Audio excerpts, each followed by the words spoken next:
नमस्कार मित्रांनो, स्वागत तुमचे नवीन एका व्हिडिओमध्ये आपले ऑनलाईन सेंटर यूट्यूब चॅनलवर. मित्रांनो, आजच्या व्हिडिओमध्ये आपण जिल्हा व सत्र न्यायालय सोलापूर या ठिकाणी सफेगार व उदकी या पदाच्या काही जागा निघालेल्या असून त्याबद्दलचा आपण ऑफलाईन फॉर्म कसे भरावे हे या व्हिडिओमध्ये पाहूया. त्यासाठी व्हिडिओ तुम्हाला शेवटपर्यंत पाहायचा आहे आणि चॅनलवर जर का नवीन आले असाल तर चॅनलला नक्की सबस्क्राईब करून ठेवा, कारण की अशाच प्रकारची महत्त्वपूर्ण व्हिडिओ पाहण्यासाठी.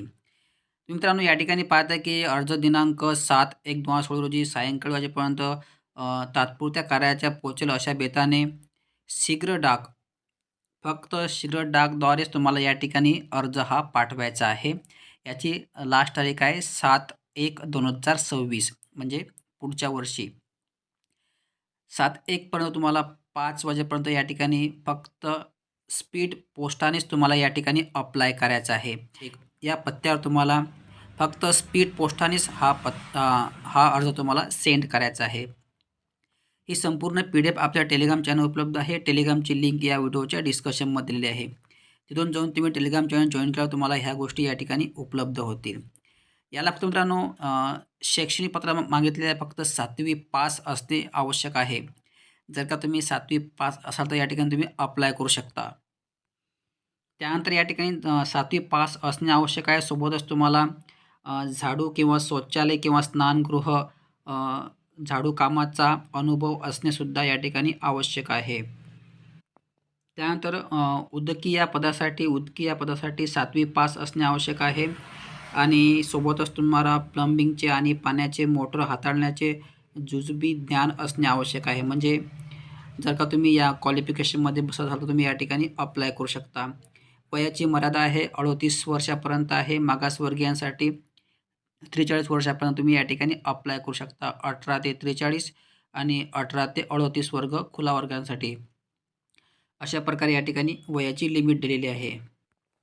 मित्रांनो, अशा प्रकारे मी तुम्हाला जाहिरातीबद्दल थोडक्यात माहिती सांगितलेली असून, कारण की आपल्याला ऑफलाईनसुद्धा फॉर्म भरायचा आहे, त्यामुळे मी तुम्हाला शॉर्टकट आणि महत्त्वाचे मुद्दे सांगितलेले आहेत. तुम्हाला पद्धतशीरपणे पाहूनच या ठिकाणी अप्लाय करायचा आहे. अदरवाईज या ठिकाणी तुम्ही अप्लाय करायचा नाही. तुम्हाला सर्वप्रथम जाहिरात वाचून घ्यायची आहे. शिक्षण, क्वालिफिकेशन, एक्सपिरियन्स, त्याचप्रमाणे फॉर्म कसा पाठवायचा आहे, फीज वगैरे आहे का, तर इत्यादी. तर मित्रांनो, तुम्हाला सर्वप्रथम ऑफलाईन फॉर्म भरण्यासाठी ही PDF तुम्हाला काढून घ्यायची आहे. याची प्रिंट काढल्यावर तुम्हाला सर्वप्रथम या ठिकाणी पाहता की इकडे एक तुम्हाला फोटो चिपकायचा आहे अलीकडेच काढलेला. त्यानंतर तुम्हाला या ठिकाणी लिहायचा आहे विषय.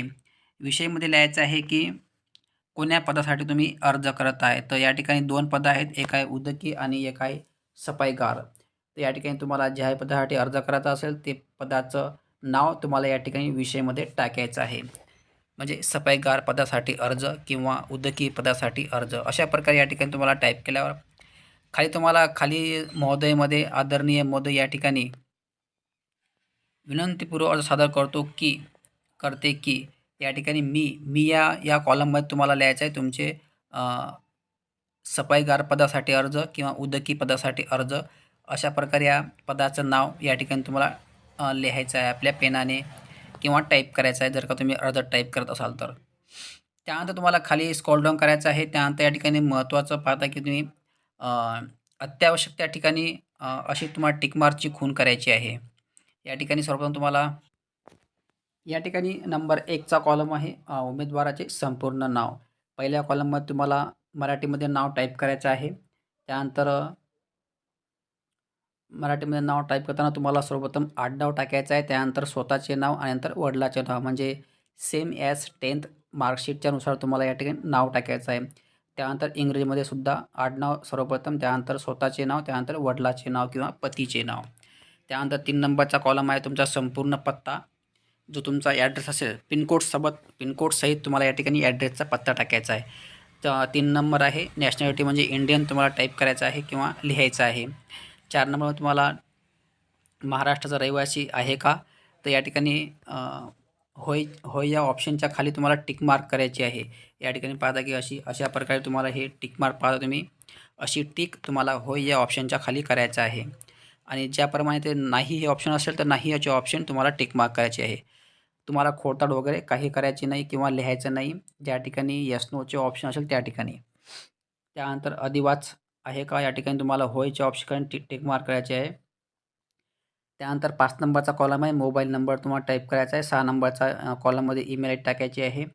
त्यानंतर 7 नंबरच्या कॉलममध्ये लिंग आहे, स्त्री पुरुष. जर का स्त्री असेल तर स्त्री या ऑप्शनला टिक मार्क करायचा आहे आणि पुरुष असेल तर पुरुष या ऑप्शनला टिक मार्क करायचे आहे. त्यानंतर धर्म लिहायचा तुम्हाला, तुमचा धर्म जो असेल तो. त्यानंतर 9 नंबर आहे जात व प्रवर्ग. जात म्हणजे एस-सी असाल तर एस-सीमध्ये महार लिहायचं आहे कंसातनी. ओ-बी-सी असाल तर माडी, कुंभी, तेली. एन-टी असाल तर भोई, धनगर जे असेल ते तुम्ही या ठिकाणी 9 नंबरच्या कॉलममध्ये लिहायचं आहे एन-टी. त्यानंतर कॉलम ब्रॅकेटमध्ये लिहायचं आहे धनगर, भोई.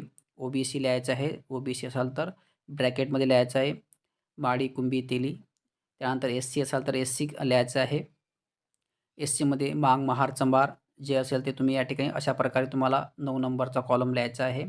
आणि 8 नंबरमध्ये तुमचा बौद्ध म्हणजे जो धर्म असेल, एस-सी असाल तर बौद्ध, हिंदू इत्यादी तुम्ही या ठिकाणी हा 8 आणि 9 नंबरचा कॉलम भरायचा आहे. एकदम साधा आणि सिंपल फॉर्म मित्रांनो. चुका होऊ देऊ नका, कारण की याची शॉर्टलिस्ट लागणार आहे. त्यानंतर तुमचे दिनांक तुम्हाला नमूद करायचा आहे. पहिले डेट, महिना आणि वर्ष. त्यानंतर तुमचं या ठिकाणी जाहिरात प्रसिद्ध झाल्यापासूनचे वय तुम्हाला या ठिकाणी टाकायचं आहे. सर्वप्रथम वर्ष, महिना आणि दिवस. अशा प्रकारे हे. त्यानंतर 12 नंबरच्या कॉलममध्ये तुम्हाला वैवाहिक स्थिती लिहायची आहे. फॉर एक्झाम्पल तुम्ही जर का विवाहित असाल तर विवाहित लिहायचं आहे. त्यानंतर अविवाहित असाल तर अविवाहित. घटस्फोटित, विधवा, विधूर जे असेल ते तुम्हाला या 12 नंबरच्या कॉलममध्ये लिहायचं आहे. त्यानंतर 13 नंबरमध्ये हयात मुलांची संख्या. जर का तुमचं लग्न झालं असेल, तुम्हाला मुलं असेल तर या ठिकाणी तुमच्या संख्या लिहायची आहे. किती आहेत, 1, 2, 3 जे असेल ते तुम्हाला या ठिकाणी संख्या लिहायची आहे, मुलांची संख्या. त्यानंतर तुमची या ठिकाणी 2005 नंतरच्या जन्मांची मुलांची संख्यासुद्धा या ठिकाणी तुम्हाला लिहायची आहे. त्यानंतर उमेदवार दिव्यांग असेल तर येस करायचं आहे. येस होयच्या खाली टिक मार्क करायची आहे, नसेल तर नाहीच्या खाली टिक मार्क करायची आहे. त्यानंतर 16 नंबरचा कॉलम आहे शैक्षणिक अर्हता, म्हणजे तुमचं क्वालिफिकेशन तुम्हाला या ठिकाणी टाईप करायचं आहे किंवा लिहायचं आहे. फॉर एक्झाम्पल अनुक्रमांक 1 मध्ये तुम्हाला 1 टाकायचं आहे, अनुक्रमांकाच्या कॉलममध्ये 1. त्यानंतर शैक्षणिक अर्हतामध्ये लिहायचं आहे तुम्हाला. जर का तुमची 7वी तुमच्याकडे असेल, तुम्ही 7वी लिहायचं आहे. 7वी पास असं लिहायचं आहे. त्यानंतर परीक्षा मंडळाचे नाव, तुमचं जे मंडळ असेल ते मंडळ तुम्हाला या ठिकाणी नाव लिहायचं आहे. त्यानंतर उत्तीर्ण वर्ष, त्यानंतर एकूण गुण आणि प्राप्त गुण, त्यानंतर तुम्हाला टक्केवारीसुद्धा या ठिकाणी लिहायची आहे. अशा प्रकारे तुम्हाला 7वी ची माहिती लिहायची आहे सर्वप्रथम. त्यानंतर 8वी 9वीची नसेल तर चालेल, नो प्रॉब्लेम ॲट ऑल. त्यानंतर तुमची 10वी 12वी ग्रॅज्युएशन, पोस्ट ग्रॅज्युएशन तुमचं जे शिक्षण झालं असेल तर तुम्हाला मी सांगितल्याप्रमाणे 1 बाय 1 अशा प्रकारे एक तुम्हाला या ठिकाणी लिहायचं आहे करेक्ट किंवा टाईप करायचं आहे. त्यानंतर परंतु या ठिकाणी 7वीची मार्कशीट भरणे तुम्हाला आवश्यक आहे. अशा प्रकारे तुम्हाला हे शैक्षणिक माहिती तुम्हाला भरायची आहे. त्यानंतर या ठिकाणी तुम्हाला लिहायचं आहे कामाचा अनुभव. जो तुम्ही कामाचा तुमच्याकडे जो अनुभव असेल तो तुम्हाला संबंधित कार्यालयाचे नाव, पत्ता ते तुम्हाला या ठिकाणी टाईप करायचं आहे किंवा लिहायचं आहे. त्यानंतर कालावधी, किती दिनांकापासून तर दिनांकापर्यंत, म्हणजे कुठून कुठपर्यंत. त्यानंतर तिकडे तुम्हाला किती वर्ष झाले आहे, महिने, दिवस, अशा प्रकारे तुम्हाला या कामाचा अनुभव तुम्हाला टाकायचा आहे. त्यानंतर इतर विशेष अर्हता 18 नंबरचा कॉलम आहे. जर का तुमच्याकडे एम-एस-सी-आय-टी वगैरे असेल तुम्ही एम-एस-सी-आय-टी टाकू शकता इतर विशेष अर्हतामध्ये. त्यानंतर मराठी, त्यानंतर ज्ञात भाषा 19 नंबरच्या कॉलममध्ये तुम्हाला लिहायचं आहे मराठी, इंग्रजी, हिंदी तुम्ही तिन्हीही टाकू शकता किंवा मराठीसुद्धा टाकू शकता, नो प्रॉब्लेम ॲट ऑल. जे तुम्हाला भाषा येते ते सर्व तुम्हाला या ठिकाणी टाकायची आहे.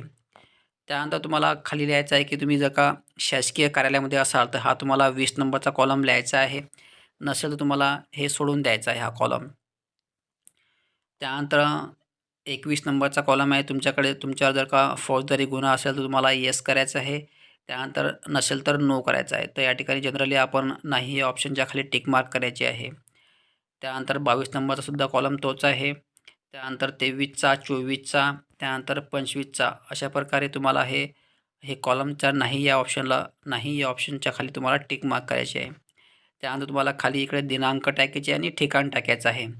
ठिकाण तुम्ही आपल्या गावचे नावसुद्धा टाकू शकता किंवा तालुक्याचे ठिकाणसुद्धा तुम्ही टाकू शकता ठिकाणच्या ऑप्शनमध्ये.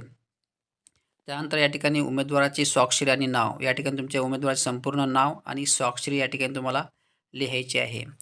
अशा प्रकारे तुम्हाला या ठिकाणी संपूर्ण फॉर्म फिलअप करून बाय स्पीड पोस्टाने तुम्हाला या ठिकाणी लिहायचं आहे. त्यानंतर या ठिकाणी तुम्हाला पाहता की चारित्र प्रमाणपत्र, त्यानंतर तुम्हाला हे चारित्र प्रमाणसुद्धा फॉर्मसोबत जोडायचं आहे. या ठिकाणी तुमचे नाव टाकायचं आहे सर्वप्रथम. या ठिकाणी पाहता की तुम्ही प्रमाणित करण्यात येते की श्री कुमारी, जे तुमचं नाव, राहणार तुमच्या गावाचं नाव, त्यानंतर या ठिकाणी येथील रहिवासी असून मी त्यांना, आता या ठिकाणी तुम्हाला लिहायचं आहे तुमची आणि त्यांची ओळख किती वर्षापासून आहे ते या ठिकाणी तुम्हाला वर्ष या ठिकाणी तुम्हाला लिहायचं आहे. त्यानंतर या ठिकाणी दिनांक आणि ठिकाण टाकायचं आहे. त्यानंतर ज्या व्यक्तीकडून तुम्ही हे सही शिक्के घेणार त्याचं या ठिकाणी सही, नाव आणि हुद्दा, हुद्दा म्हणजे शिक्का किंवा तो काय करते ते या ठिकाणी तुम्हाला टाकायचं आहे. त्यानंतर त्याचा पत्ता, संपूर्ण पत्ता आणि मोबाईल नंबर असे तुम्हाला 2 चरित्र प्रमाणपत्र फॉर्मसोबत जोडायचं आहे. या ठिकाणी पाहता की चरित्र वर्तन प्रमाणपत्र भरून वैयक्तिक मुलाखतीसाठी वेळी सादर करावे. म्हणजे या ठिकाणी तुम्हाला या ठिकाणी फॉर्म भरताना हे चरित्र प्रमाणपत्र जोडायचे नाहीत. ज्यावेळेस तुमची मुलाखत असेल त्याच वेळेस तुम्हाला या ठिकाणी ते प्रमाणपत्र सोबत न्यायचं आहे. या ठिकाणी त्यांनी सांगितलेलं आहे की चरित्र किंवा वर्तणूक प्रमाणपत्र भरून वैयक्तिक मुलाखतीच्या वेळी सादर करावे. म्हणजे मुलाखतीच्या वेळेसच तुम्हाला या ठिकाणी हे प्रमाणपत्र द्यायचे आहे, तुम्हाला फॉर्मसोबत जोडायचे नाहीत. असे 2 तुम्हाला या ठिकाणी चरित्र प्रमाणपत्र घेऊन ठेवायचे आहेत.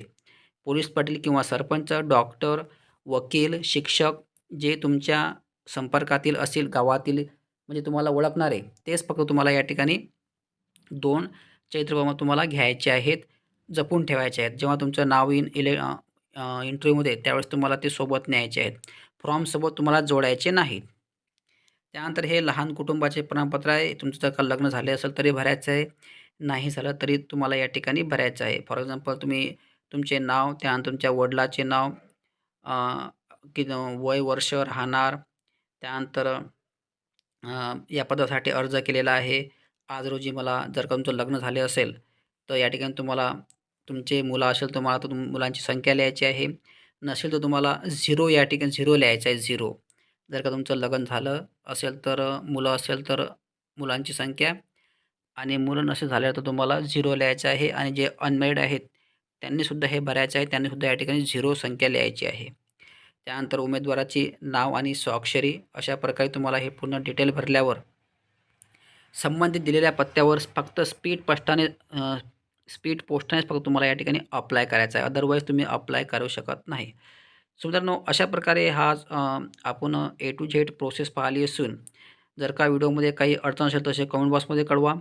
त्याचा रिप्लाय तुम्हाला अवश्य देण्यात येणार आहे. आणि चॅनलवर जर का नवीन आले असाल तर चॅनलला सबस्क्राईब करून ठेवा, जेणेकरून एखादा व्हिडिओ टाकल्यास त्याची नोटिफिकेशन तुम्हाला मिळावी यासाठी बेल आयकॉनला सुद्धा ऑन करून ठेवा. धन्यवाद. जय हिंद, जय महाराष्ट्र.